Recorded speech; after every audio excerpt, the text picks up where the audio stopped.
Hello and welcome to episode 5 of Four Tires and Fuel. I am your co-host Steven Sherrick. I am the rear tire changer on the 38 truck for Front Row Motorsports and the 38 Xfinity car for Ryan Sieg Racing. And I'm John McGee, front tire changer on the 45 Nice Motorsports truck and the 35 Joey Gase Racing Xfinity car.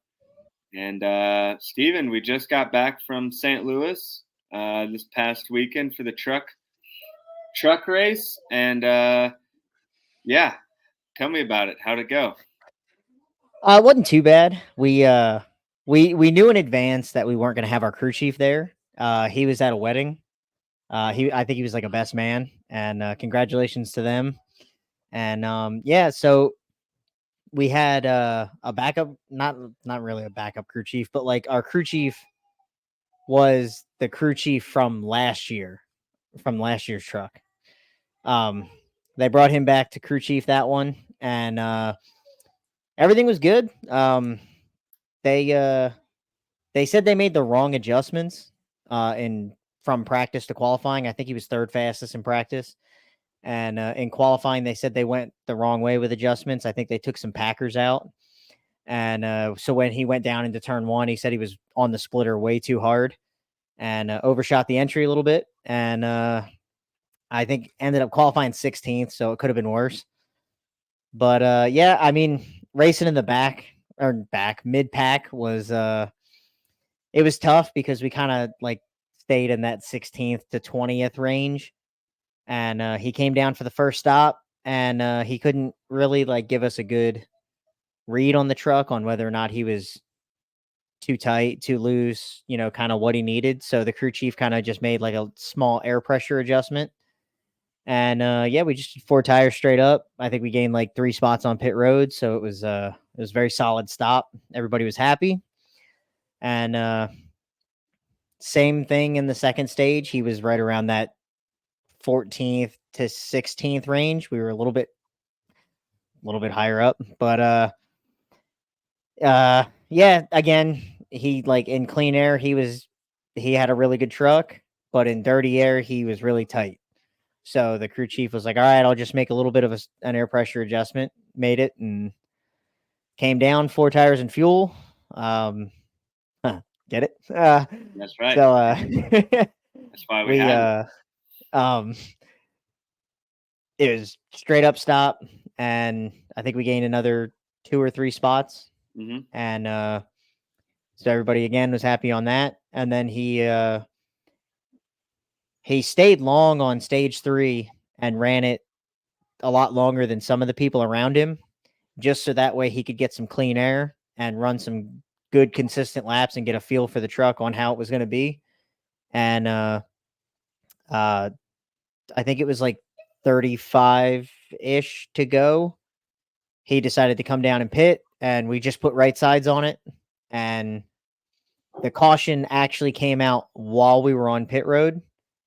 And I'm not entirely sure how the scoring works, but it was something on the lines of like he beat the leader to the pit exit line. So he didn't end up going a lap down. Oh, nice. So we got to go when we came back out onto the track. We had to pass everybody and pass the pace car and come all back around. And I think during that cycle he ended up like 5th. Oh wow. So, or no, I'm sorry. Yeah, we were 11th when the cycle hit. So the crew chief was like, "Hey, a lot of these guys are going to come down and put 4 tires on it because they ran so many laps. We're just going to come down and put lefts on, so that way we have 4 fresh tires." Came down, put left sides on it. We were the first one off pit road, and we gained like 6 spots. So nice. We went from 11th to 5th. Yeah. And that really worked out good for you guys then. Yeah, it was. Sometimes it's better to be lucky than good. So right, yeah. But he ran the last couple of laps and was able to stay in 5th. I think he restarted 6th. And then he got to 5th, and he was door to door with 4th place when they were coming across the start finish line to finish the race. So It's like if we got the track position, we could have had a better finish, got stage points, whatever. Right. But we were just happy that we got a solid finish and had solid pit stops, and it was just a complete race all around. Definitely, yeah. I know, especially with the luck that Lane's had recently, well, this whole year really, and some of the I feel like your crew has done really good, and then you've had a few moments where there's been some miscues happen, and it always feels good to have to put a clean race together on all fronts. The driver drives clean race, pit stops are good, like the setup is pretty close to where it needs to be. Like that's a good feeling by everybody at the end of the day. So Yeah, it was definitely really good. I enjoyed it. yeah, to me it felt like it was a little hard to pass on that track for the trucks. Like I feel like maybe I was wrong, but I was listening to the radio and our spotter was saying you're faster than these guys, but I don't know. At least on our side of it, it seemed like it was a little hard to pass once you got kind of stuck back there in the mid pack. Moving up through the field was a little bit more difficult than I thought it would be or remembered. So Yeah, it definitely was because, like I said, at the end of the race, we got up to sixth, and we were battling for almost a top three finish right, when we were back in sixth, racing anywhere from 16th to 20th the whole race. So right. passing and track position was just ridiculously key at that track. Yeah, yeah. Well, it was kind of unfortunate for us. We were running out and stage one, started the race, and I think we were involved in that first caution. I'm not exactly sure what happened to our truck, but all I hear on the radio is our crew chief, our truck drove by, and our crew chief was like, "Oh, you got big hole in the front of the nose." So Mm. this was probably like the first stage was 35 laps. This was probably like lap 25, 26, 27, somewhere in there. And so our crew chief was like, you know what, we're just going to come down, fix the damage now. And then, we're going to stay out at the end of the first stage. So, we came down. It wasn't a stop about speed at all. It was all about fixing damage. So we did do 4 tires, but then we had right after we did the tire change, we had to tape up the front of the nose. So we have these big sheets of like industrial strength duct tape called Bear Bond, and basically you just cut it to where you want it, and then you stick it on the front of the nose, and the front nose on really all the vehicles in the NASCAR, 3 of the NASCAR series is really important. But I feel like definitely in the truck series for sure, like the front nose and the fenders are really important for like air deflection and aero. And so whenever you really have minor damage, I mean, like where you would have damage other parts in the truck, you wouldn't really worry about it. In the front of the front nose, you definitely need to get that patched up to to be as competitive as you can be, all things considered. So we spent like probably 20 seconds or so putting all that Bear Bond on the front nose, and we had some damage on the seam of the right front fender, right over probably the 10 or 11 o'clock position on the left front. So we taped that up, Bear Bonded it, sent him out. We stayed out for stage one, and yeah, we were running like top 4 or 5 for the whole, probably the first like 20 laps of stage two. And ultimately, I think it was the tire fall off and maybe a few other things, but we really started dropping. And I think coming to the end of stage two, we came down pit road like probably 18th or something like that. And Jeez. yeah, we had so somebody got loose coming out of one of the corners there and ended up hitting Connor Mozak in the left front, and it caved in that left front fender again. So at the end of the first at the end of the first stop, I ended up having to use a mallet and bang out the left front. And then we taped it up. So the right side, second stop, I had to do the same thing again. We did 4 tires, but on the left front, I took a mallet and was beating the left front fender so it would be clear. And yeah, I mean, obviously that was another slow stop for us. But when it's that situation, there's nothing you can do about it. Like it's way better to fix the damage on pit road and take an extra 10, 15 seconds to speed it out and then to tape over that seam and tape up anything that came loose or any more damage that got done than to go back out on track and, have a tire cut down. And that's basically the end of your day. I mean, whether you wreck out or not, but, if the caution doesn't get called, you're going 3, 4, 5 laps down. So, Yeah. so those are kind of the sacrifices you have to make on pit road to fix it while you're there, and then hopefully you'll be good back on track. And then if our listeners remember last week in Charlotte, we had a really good race running with Caden Honeycutt, and we came down in second place with like 10, 15 laps to go, and our rear changer, his hose broke like right in the connection where the whip hose connects to the actual housing of the gun. It just blew up. It exploded. So, I checked my guns over. I was like, everything's fine. They feel fine. I ran air through them at practice, and I was like, cool. They sound good. I've been running it. And actually, my plan was to get one of them or both of them looked at this week or next week because we had like such a long break from the truck series. I was like, I'll have plenty of time to get them looked at, and if anything's wrong with them, get fixed. And so we go third stop, green flag stop, halfway through stage 3, and I hit my lug nuts off in the left front, and I'm like, all right, this is going to be a good stop. On the right front. I hit my lug nuts off in the right front, and how pit stops go, like if your right front is clean and the right side is clean, that it's going to be a good stop, or at least you set yourself up to have a good stop. So I hit my lug nuts off the right front, and I'm like, cool, going to be a good stop. Pull the tire, throw it back to the wall, switch my button. I hit the first lug nut, and the wheel sucks up, gets tight. I go to hit the second lug nut, and my gun just goes right to the rim. I look down, and I'm like, I felt the socket fly off. So I run. Luckily, we had a third gun that was hooked up to a hose and bottle. So I literally ran to the wall, grabbed it. But in that time, it's so loud and the radios are on, you can't communicate to each other. So the jackman, everybody went to the left side, just like a normal stop. I grabbed the gun, ran over, like yelled, gun, gun, gun, and tightened. But it only got dropped with one tight on the right front. So I like ratcheted them on like as tight as I could, and I hit the fifth one again, and I was like, hopefully that does the trick,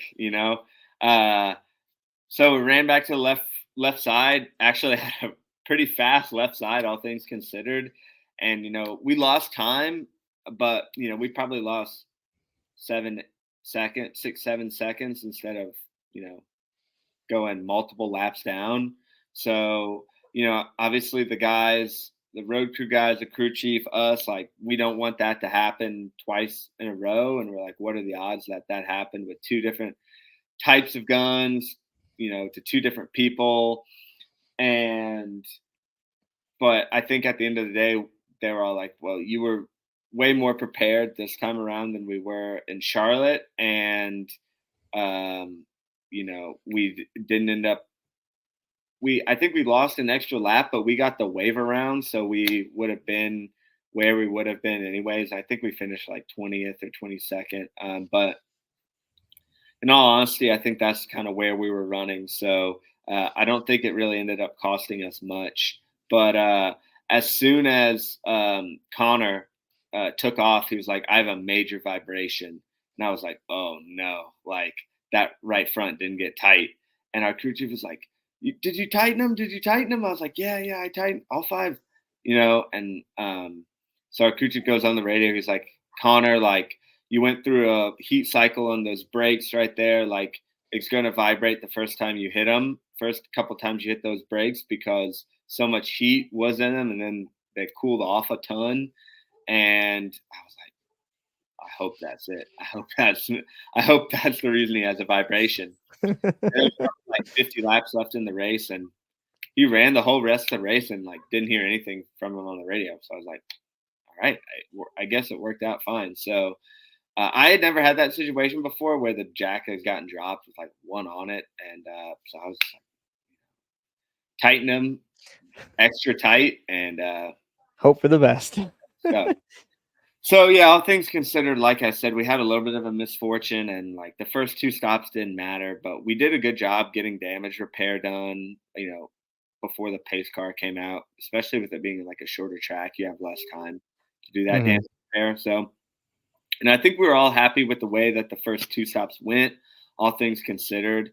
And then the third stop, it's like, yeah, you never want that to happen. But honestly, I think um, it went like as good as it's a bad situation, and I think we made the best out of that bad situation. So it was good. I overall I would say it was a pretty good weekend. Like for me personally, it's my home track, so I got to go down a day early and hang out with some friends, and then after the race, we had like a bonfire at my buddy's place, and it was nice to get home and to have that be your after the race and something to kind of look forward to. I was like, yeah, I was happy with that. Um, Now, so did you stay out there Sunday too, or I had a flight back like 5 p.m. Sunday, so we just grabbed like lunch and hung out for a little bit the first half of the day, and then went through. And it was wild. So the rest of our crew flew on like a chartered plane through Victory Air, but because of the times that I wanted to go, the only options were to fly commercial. And like flying out of Charlotte, it took like an hour and a half to get through. It was wild. I mean, there were so many people. I'd never seen it that bad. And then going in St. Louis, I think there was like 5 people in the security line when I got through. So I was like, this is nice. I'll take this. that's um, awesome. yeah, so I was just like, I got there early for like absolutely no reason at all. But yeah, it worked out pretty well. But yeah, Steven, so kind of talking about the upcoming week, like we are switching gears from a track and setup perspective, like about as much as you could. Mhm. Short track package on a truck compared to a road course setup on the Xfinity car. Um, so yeah, first of all, so want to hear your thoughts on that, and then we'll kind of get into how you feel about Sonoma and travel getting out there and what you think about the track. Well, I went to practice yesterday, and it was I was terrible. I hit terrible lug nuts.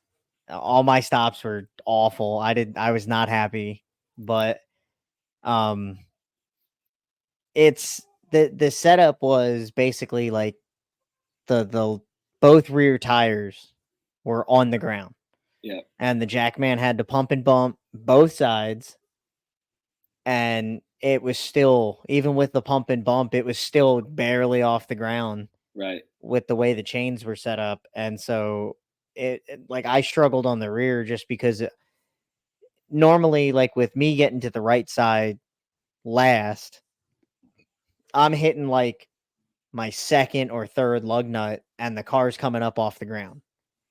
And on that one, I had all five off and I'm holding the tire waiting to pull because the right side's still not up because he's got to pump and bump to get Yeah, it up off the ground. And I wasn't used to that. So I'm expecting the truck or the car to go up, and yeah, I'm missing lug nuts, and I'm like, oh God, this is terrible. yeah, yeah. But For those of you who don't know really why that is or what he's talking about in chains basically sets the how would I describe it? The height of which the tires or the car comes up in relation to like a pump on the jack. So shorter chains means that the wheels and the car is going to come up easier, or there's going to be more clearance. But longer chains means that it's going to take more effort to get um, the that side of the car completely up. And the reason that is on a short track is they're hitting these curbs, right? Like on the apex of the corners, cutting through in the S's at Sonoma. Like that's a fast section. And so by having those longer chains, even if the car kind of rides up hitting a bump, that wheel is going to stay planted to the track and you'll get more drive off, instead of if you have short chains, you hit a bump, it'll unsettle the car and it'll, that wheel is going to come off the ground too, which is not what you want. So that's like a big change a lot for Jackman in particular, is like, okay, normally guys that are used to getting the truck or the car up in one stroke on both sides, now for a road course, like even if you're doing the exact same motion, you might have to do like a pump and a second bump, or even like, a bigger second stroke to get it all the way up there. Yeah, I know we had Lewis on the show last week, and he was talking a little bit about that with the different setup packages that he's seen and stuff like that. About, you know with like Gateway, we talked about how the left side was going to be low because it's a short track setup. And then this week we're talking about how the rear tires, they want them tires to stay planted on the ground when the car goes up over those rumble strips and bumps and all that stuff. So they make everything to where the chassis can go up 6-7 inches and the tire is still going to be on the ground. Mm. And so it's like, with Jackman, like you were saying in particular, if you don't get that second bump, it's probably going to be on the ground. Right. And then that's going to completely kill your pit stop, because you're going to have to go from trying to put the right front tire on, which the right front was way off the ground. I'm Right. talking like so much Yeah. clearance. It was Yeah. ridiculous. Yeah. So you're going to think the stop's over, and then you look back at the rear changer and he's screaming at you that you got to jack the truck up or car up some more. Right. So it's like, you got to make sure you get that, so that way everybody can have a nice clean pit stop. Yeah. And another thing that Jackman, we should have maybe talked to Lewis more about this, but you're used to, on an oval track, the left side of the car, of the vehicle, is heavier than the right side, just with the way that the balancing is of the car, and wanting it to go fast and hold its line, on left turns. Well, on a road course, like both sides of the car are going to be equal, or more or less equal. So 50-50. right, so that's a big difference in terms of balance there. You're going to have a heavier right side than normal for the Jackman.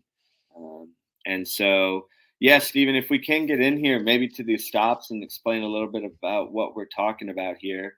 Um, so, one thing I want to keep in mind here. So, this is our setup from our Xfinity car with Alex LeBay in the car for Coda. We had a top 10, top 15 finish going all day, run going all day. And then on the second to last lap, we got spun out and kind of killed. The result was way worse than what we had been running all day. But one thing to keep in mind here is from a front changer perspective, like camber changes pretty dramatically from track to track, and from, a truck to an Xfinity car. So, kind of trying to explain it, right? Like the right front normally is going to be in slightly, and then the left front is going to be cambered a ton this way. So on a short track, this is normally how the setup works. So you're hitting like a 13 or 14% camber on the left front on a short track package. Where on a road course, the camber is going to be facing each other. And it makes it, from a tire changer perspective, I think it makes it a lot easier to change, because you're not having to hit up like this on a major short track like Martinsville or Gateway or North Wilkesboro or something like that. Yeah, so I think generally from a front changer perspective, road courses are one of the easier track types to pit, just because the camber is in my opinion a lot easier to hit. So if you want to kind of let the stop play through, we'll let it play through once, and then we'll stop it on the left front the second time and kind of discuss what that means.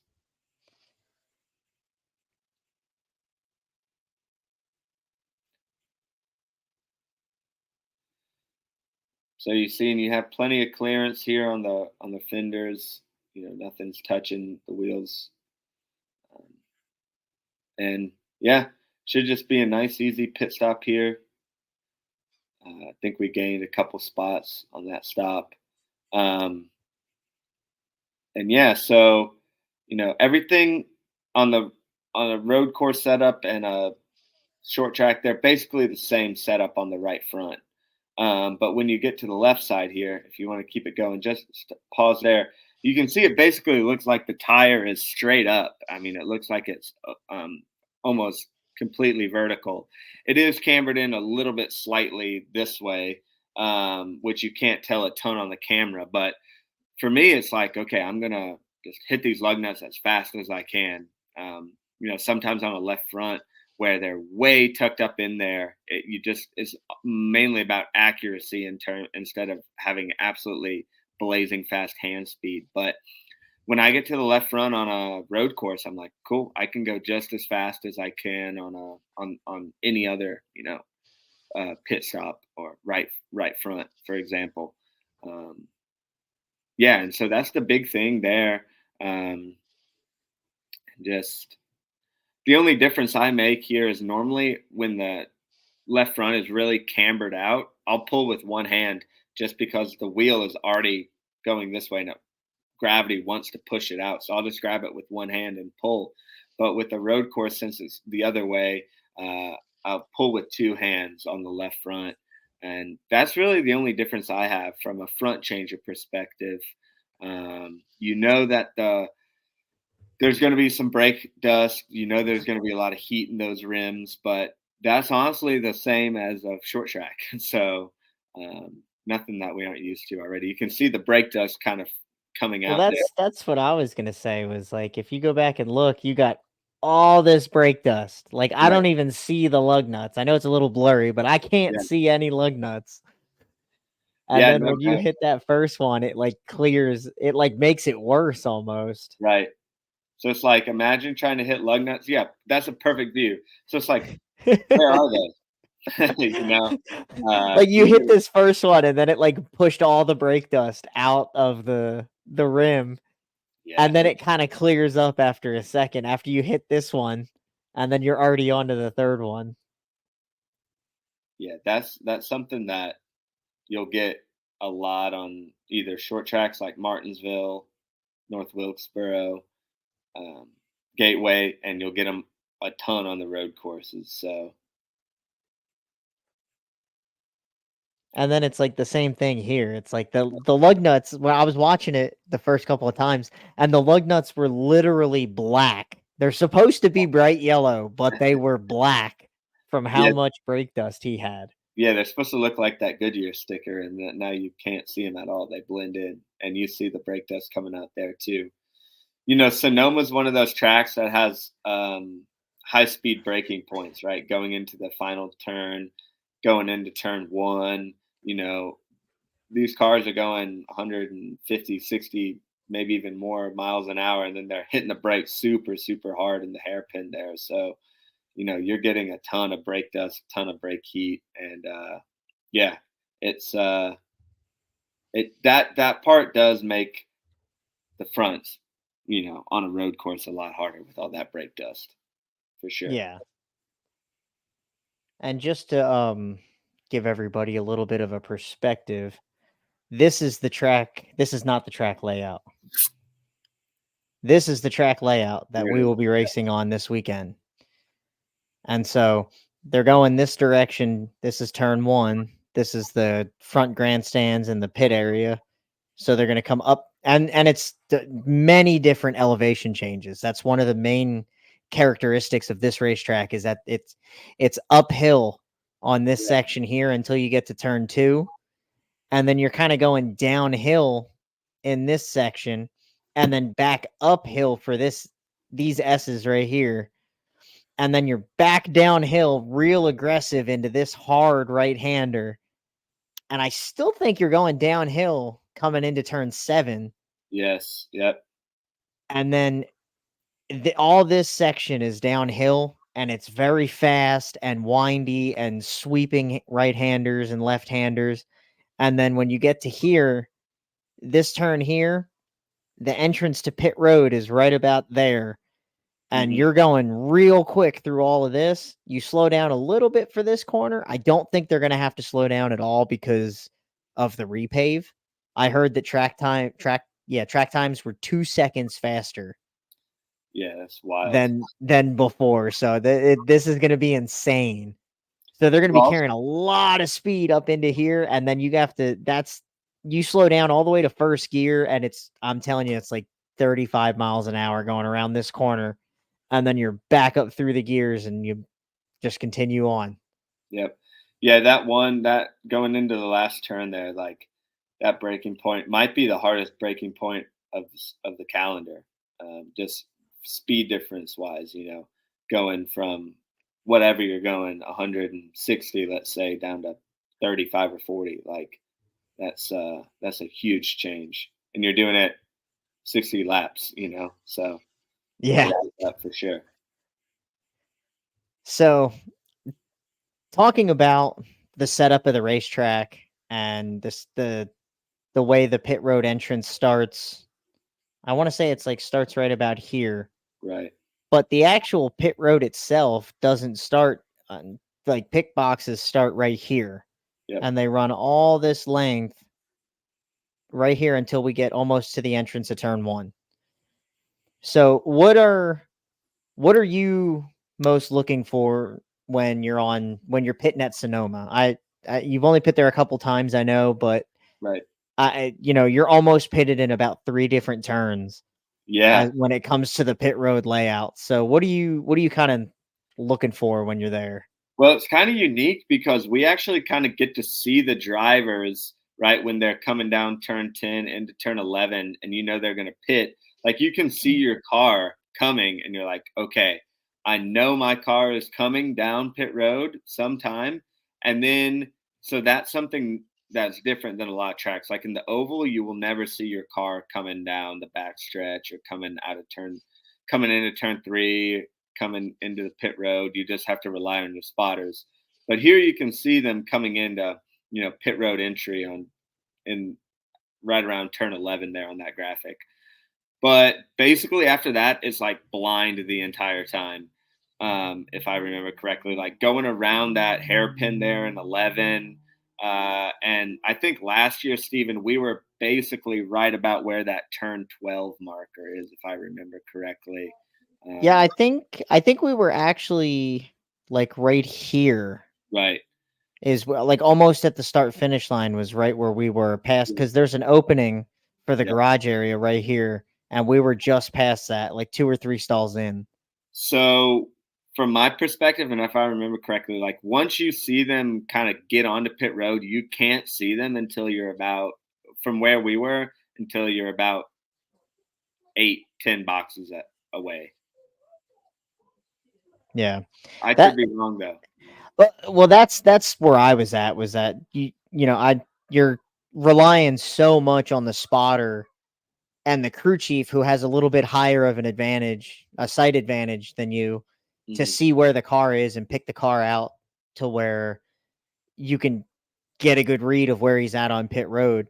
Because pit road speed starts when they get off the racetrack. Right. I think it actually starts like mid turn 11, and they've got to carry that all the way through here and all the way out to almost turn 1. It's a very long, windy pit road, and we don't have a lot of them because a lot of them are very straight or they have a little bit of a curve to them. But this one is like excessively long and has almost, like I said, 3 turns in it. So it's a lot on the driver and the pit crew to hit their marks and find the car and get it in the box. Yeah, like so where we were last year, like from the time you're listening to your spotter, and he'll be like, all right, and you're at pit road speed limit now. It was almost like, I felt like it was almost like 30 seconds before he got to us. Like it took so long for that to happen. You're like waiting, at an oval, you're like, okay, he's on pit road. You're going to be here in 10, 15 seconds, right? Max. Now it's like you're waiting this whole time. It's like, he's somewhere in there. You don't know exactly where he's at. But yeah, I mean, Sonoma, I don't know if they repaved the pit road surface, but I remember that the pit road surface like was not the best. It was kind of like old and had some cracks in it and like wasn't the best actual surface once we got into pit. I don't know if they actually repaved the pit road or not. Yeah, I'm pretty sure it was just um the track the itself. track itself. Yeah. Yeah, one thing to keep in mind here and kind of things I've heard is like, you know, I don't know how much tire wear there's going to be. We'll Yeah. have like 4 sets laying and available to put on during the race, 4 sets of new sticker tires. But who knows? I mean, maybe the higher speeds are going to actually create more tire wear, or what I was what just makes sense to me in my head is like a fresh new repave is going to be super smooth, and we might not have nearly as much tire wear as we've had in the past. I don't know. What Yeah. do you think, Steven? I think honestly it's probably going to be somewhere similar to the Atlanta repave, Mm, um the North Wilkesboro repave, um and kind of what we're going to see in a couple weeks at Iowa with that repave. They repaved part of like turn 1 and 2 and part of 3 and 4. yeah, But it's going to be a lot of like the the car is going to be real low to the ground, and it's going to be almost like a short track or a speedway setup where everything's going to be slammed real low to the ground. yeah, But like we said earlier, it's going to have that real long travel to make sure that when they go over these bumps in, from 7 all the way to 10, they're going to make sure that that car can go up and down as much as it needs to. So it's yeah. it's going to be fast, but it's going to be terrible to pit. Right. Like, No doubt. Yeah, yeah. It's Sonoma Pit Road for me is probably one of the most unique pit roads that we go to on the circuit, on the schedule. yeah, by far. It's definitely by far one of the most unique just because of all the different characteristics that it has. Right. Yeah, for me, I would say it's like Sonoma, Martinsville, and Bristol are like all the unique pit road. Bristol, you have 2 pit roads, one on the front stretch, one on the back stretch. Martinsville, like you can have a pit stall and at a 90-degree angle, like right in the Yeah. middle of the turn 1 and 2 and turn 3 and 4, and Sonoma obviously it's just pit road is so long, and so that's one thing to keep in mind is like say you have a mistake, right, where the car goes off without all the lug nuts on or a loose wheel or something like that, and you have to come back down under green. Like it's a big penalty, a huge Mhm. penalty, because it's just such a long pit road. So you do have to be on your game and just make sure it's like it's better to take a extra second or two and fix a mistake on pit road than to completely have probably a 30 or 40 second you know time through pit road in total. So Yeah, I mean, one of the other things, if you look at the graphic again, I don't know if you know this, but there used to be 2 pit roads at really. Sonoma. They used to have the standard one that we all know and love right Mhm. now, but in turn 11, on the opposite side of the pit road, there used to be another pit road that would hold like 10 to 15 cars, and they used to pit on that side of the track as well. That's wild. Yeah, that's crazy. Yeah, But I did not know that at all. yeah, That's crazy. it's a little fun fact for you. Yeah. No, it's that is it's. I mean, Sonoma in itself is already so unique. It's like Sonoma's just one of those tracks. It's like for me, it's like just unique in a lot of ways. Like the travel is probably, I would say, the longest travel.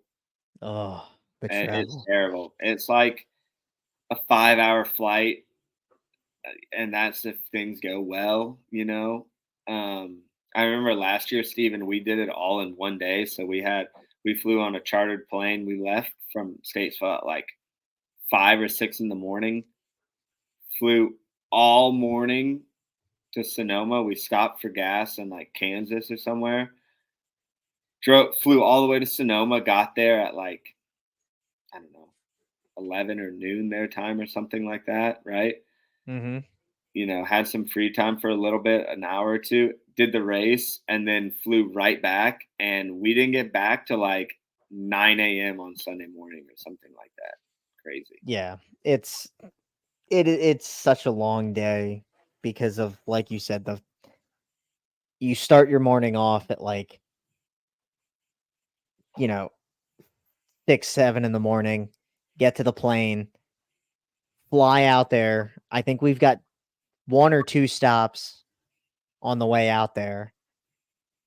And then you're still adjusting to the 3-hour time difference. And oh, by the way, you got to pit a race. So then Right. you pit the race, and then you've kind of finally adjusted to the 3-hour time difference. And oh, guess what? You got to get back on the plane and fly 6 hours back. And there's 100% always 2 stops on the way back. So it's like, oh, man, it's so taxing on everybody. But it's one of those things that's just, you love to do it. I don't know why, but we all love to do it. Once I get out to Sonoma, I think it's a beautiful location, a beautiful track. Oh, hands down. Like it's one of the most beautiful places we go to. Like going out there and just like, I think the where we land, I don't remember where exactly we're gonna land, but it's like an hour from the racetrack. And that drive is awesome, especially when you get past all the cities and Yeah. past San Francisco and all that. Like you get out there to like the countryside, and it is fantastic out Yeah. there. Oh, it's huge. And I don't know. I've never said this on the podcast before, but those who know me, I enjoy wine. Like I like Oh yeah. drinking it, and I got like 2 or 3 bottles and brought them back when we were out there. I was like, oh, goodness. I remember that. We were at lunch and you were like, "Hey, I'm gonna go over here and buy some wine. I'll be back, Yeah, guys." yeah. And it was like 40% cheaper than what I would have gotten those bottles for. Like I remember I got a few for like $30, 30 $30 each bottle, and I remember looking and I was like, I could buy those in, Charlotte for like 50, $60. So I was like, yeah, I Yeah. feel really good about that. But yeah, my whole thing was like, if I'm already out here and it's so far away, like, I might as well do It's something. wine country, baby. Right. Yeah. So we'll see. I think there's some like the repave. We'll see. I think that's probably the biggest question mark, I would say, um, from a pit strategy perspective, because normally at a road course you're always doing 4 tires. Mhm. I've even heard some rumblings that like there might even be like a fuel only could potentially come into play, Okay. depending on if there's how the race plays out with cautions and stuff. Um, Well, but see, this is also one of the things, like this is the first road course that we've encountered on the podcast. So it's like when it comes to stage breaks, when it comes to pit stops and road course racing, it's your strategy is so much different than a standard race. right, Since the laps are so long, they close pit road at 2 to go when the leader hits 2 to go. But before then, you can pit because pit road's going to be open. So what some people will do is if they're not going to be in the top 10 and get stage points, they'll pit with like 3 to go yeah, and then stay out at the stage break. So that way they cycle in front of all the guys that elected to stay out and get the stage points. yeah, Now, that's part of the strategy too, is like, are we going to flip the stage and pit early, or are we going to run it out and get stage points? yeah, So that's one of those things that you have to consider of like, you got to be ready for. Normally it's like, okay, you're sitting on the pit wall, you're listening to the spotter and the crew chief and everybody talk on the radio, you're watching the race. Then it's like, all right, 3 to go, 2 to go. All right, we're at the stage caution. Then everybody's like, okay, let's get our stuff on and stuff like that. Like, you got to have your stuff ready with like 5 to go, Right. because at any point then you could pit. And if you're not ready, like, I understand it is a long pit road and all that, but like, it takes a second to get all the gear on, especially if you're one of those guys that takes their gloves off. Because I keep my gloves on the whole race, Yeah. but Me too. it's just one less thing to have to keep putting on and off. Right. But if you're not ready, it just makes it that much worse than if you are. Because so you always have to pay attention at road courses, because there could always be something of a tire going down, or something like that. And it just, you don't want to make the situation any worse by not being ready behind the wall. No, that's a great point because at COTA, Circuit of the Americas, for Ross Chastain was in the truck. Like, he's not a full-time driver, so his point situation was different than how it works for full-time drivers. So we were like, we're not going to go for stage points. We're going to go for the win Mm-hmm. and or top 3-5 finish at the worst. So we ended up having Ross come down with 3 laps to go in stage 1 and 3 laps to go in stage 2, and yeah, it worked out really well. Yeah, so that's an example of flipping the stage, where you're gonna, you know, pit early and sacrifice getting the stage points, so that way you can, you know, leapfrog all those guys that don't pit early to get those stage points, because you don't have to worry about, oh, we're no, we're in a point situation, so we got to make sure that we get all these points to be relevant in the playoffs. It's just, no, we're trophy hunting. We're going out there, we're getting the win, and nothing else matters. Stage points don't matter. Playoff points don't matter. None of that matters, because we're just going for the win. Yeah.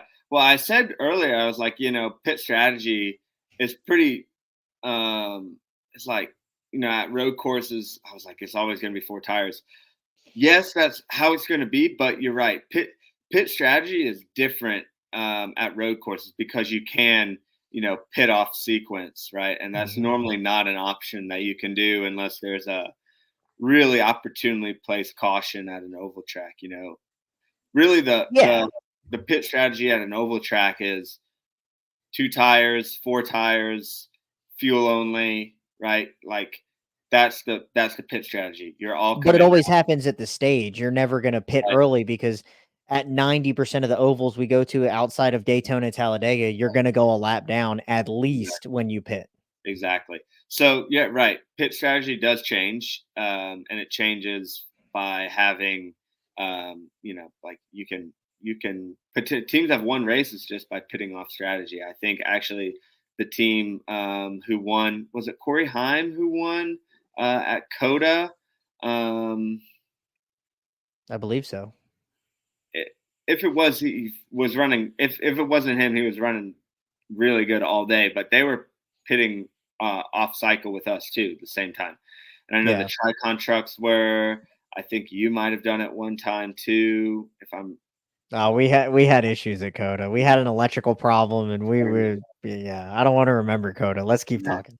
but yeah, yeah, that's how the season has gone, and sometimes for you guys. But yeah, no, it's like you end up always having to be ready, or at least ready with a couple laps earlier than you normally would. So, um, yeah, I mean, it's a different type of racing, and it's something to be ready for and be prepared for. And yeah, I'm just glad that it's not a backwards pit stop race like Watkins Glen or Chicago Street Course, or is there another one that's backwards? Is it just When we used to go to Road America, it yeah? was backwards, but we don't. I don't think we go there anymore. Yeah, Road America was was an interesting pit road because you come up like a hill basically. Like Yeah. pit road is like up this hill, and you're like, oh, there's my car. I see the note. See the note and stuff. Yeah, so yeah. road course racing this weekend. I don't know. I'm ready for it. I'm not ready for this travel. I don't Bring think I'll ever snacks. be ready for it. But yeah, we'll see how it goes. Are you flying Victory or are you flying We're flying commercial, which honestly, in my opinion, is not the worst thing ever because we're flying out tomorrow at like 5. We get to San Francisco at like 8 p.m. Get a Mhm. nice night of sleep and don't have to get up super early. And then, we leave. We have a flight. The only thing that's going to stink about it is we have a flight at like 11 p.m. their time on Saturday. So we don't get into like 7 p.m. on or 7 a.m. on Sunday morning into Charlotte. But I don't know. We But might. that's what time we're gonna be there too, because Yeah. we were supposed to fly commercial also, but then Victory opened up with a couple of seats and we were able to get on that flight. But the way that they planned it's the same itinerary you had. I was supposed to be on that 5 o'clock flight Yeah. and get there at 8, stay at the hotel, and then go to the track the next day and then fly back at 11. And they timed it out to where everything landed at the same time, whether it was Victory or commercial, it doesn't matter. Yeah. I mean, honestly, like, yeah, you can leave an hour on a commercial plane. You can leave like 2 hours or an hour behind a Victory plane and get there at the same time because Victory you're stopping twice on the way back. And Yeah, it's it's a like smaller plane, so they gotta stop and refuel. yeah and stuff. So, but yeah, I mean, I'm happy we're going out commercial tomorrow because it's like we get a nice chill night and then get a good Yeah. night's sleep. Not have to be in a big rush in the morning, not have to get up at like 4 or 5 a.m. But the way back's going to stink a little bit just because you're just waiting there for so long, and then you get on a plane. But for me, it's like I knock out as soon as I get on a plane anyway. So it's like it doesn't bother me too much. But Well, the race is at 5 o'clock California time, right? oh, is it? I feel Yeah. like the last couple of years that maybe it was. I don't know because I remember we had a few hours of downtime. We got there when we got there Mhm. last year. So Yeah, um, well, I think it's gonna be the same thing this year where we get there and, we can set up, but we've got, a boatload of time between when we land and when we actually start racing, so yeah, yeah, it makes it kinda nice to where we can actually, we're not, like you said, in a hurry, and we're not thrashing to make sure we got tires glued up, pit box set up, all this stuff out down at the pit box that we need and, everything, so it's kinda nice. yeah. No, I agree. I don't know. I like the track. I like going out there. I like it once I'm at the track just to travel. This Well, is that's how I feel, and, once we get there, I'm like, "Okay, halfway done, this isn't that bad. yeah, Let's have some fun, do some pit stops," and then you're on the way back, and you're like, "I just wanna be home yeah. already." The Sunday morning when you get back home, it's like this is the worst I've ever felt in my life. I'm gonna go to sleep for like 12 hours. I think this right now, these weekends are like the worst in the NASCAR season. We're off. The last, let's say we had Darlington, North Wilkesboro, Charlotte. Those three Mhm. super easy. Then we go to St. Louis and back, Sonoma and back, Iowa and back, New Hampshire and back. It's like we're just bouncing all over the place, and the travel is a lot. But Yeah, after New Hampshire, we go to Nashville. yeah, it's weird. It's like We're that, all and then over we the country, man. and then we start going um, up north again too. At like we race at Indy, we race at Pocono, we race at Michigan, Well, we got the Chicago. Olympic break coming up in a Yeah, couple of weeks that's also. nice. So I'm excited for that Olympic break. Even though the first week of that, I'm going to be racing at Road Atlanta, so that is going to be. I mean, I like it because it works out good in terms of pay, but I like well, shoot, I have 2 off weeks the whole year, and I'm using one of them to go racing I'll be again. watching your race from the beach. That's all right. Don't. Yeah, I wouldn't even bother. I wouldn't even mind if you didn't watch because I'd be like, go enjoy the beach. I'm going on vacation the next week actually, so I'm good. I'm good with that. But yeah, it sucks too because I'm like, oh yeah, we have 2 off weeks. One I'm gonna do racing, and the other I'm gonna travel again. Like, Yeah. I don't want to stay home, but oh well. Yep. That's how it's gonna be. So, But all right. anyways, So man, I hope you guys are ready for everything we got this weekend. And hopefully you guys are enjoying this podcast.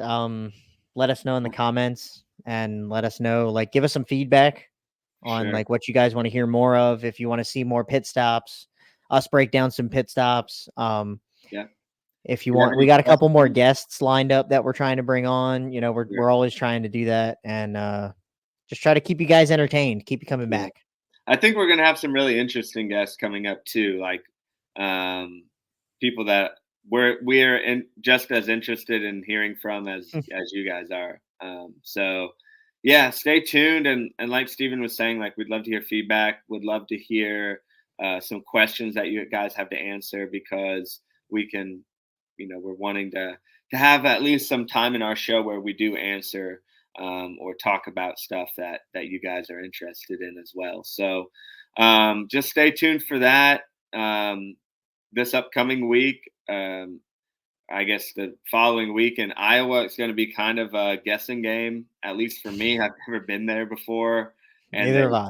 they repaved like only the lower groove of turn 1 and turn 2 and turn 3 and Ugh. turn 4. So I don't know anything about pit road. I don't know anything about how the track's going to run. I don't know about tire wear with this new repave. So I'm really selling you guys on coming in and listening to just listen to us just guess for like 20 minutes. Yeah, it might be this way. I don't know. Figure How's out. Pit Road? I don't know. I've never been there. Yeah, right. So, but we'll get it done, and we're you guys are used to us making a fools of ourselves anyway. So you know, just Yep. join. We'll just add one to the list here. So, anyways, Yep. man. Well, I hope you guys are enjoying it, and I know John and I are definitely we're always excited to bring it to you. Yeah, So we are. Yeah, I've said this before, but the last 2 years, me and Steven have been on the same team for. We saw each other honestly probably more than we both wanted, but 5 6 days out of the week. But now we just mainly see each other at the track, so it's a great opportunity. I know for me to have some time and have our normal conversations that we would have now. Just we're recording ourselves doing it, so and I enjoy it, buddy. And we'll see you guys again next week when we're at Iowa. And until then, you know, hope you guys enjoy the race coming up this weekend. Um, you know, ask any questions, any feedback you want to give us. We appreciate it. And yeah, Stephen, we'll look forward to seeing. I'll look forward to seeing you, Stephen, next week, and look forward to seeing everybody who listens as well. So yep. I look forward to seeing you down in out in sunny California. that's right. So It's supposed to be nice weather finally for once. yes, thank God. All this rain has been coming on. So Yeah. I'm But all like, right, you all right, guys buddy. enjoy the rest of your night, Yep. and till next time, you guys be good.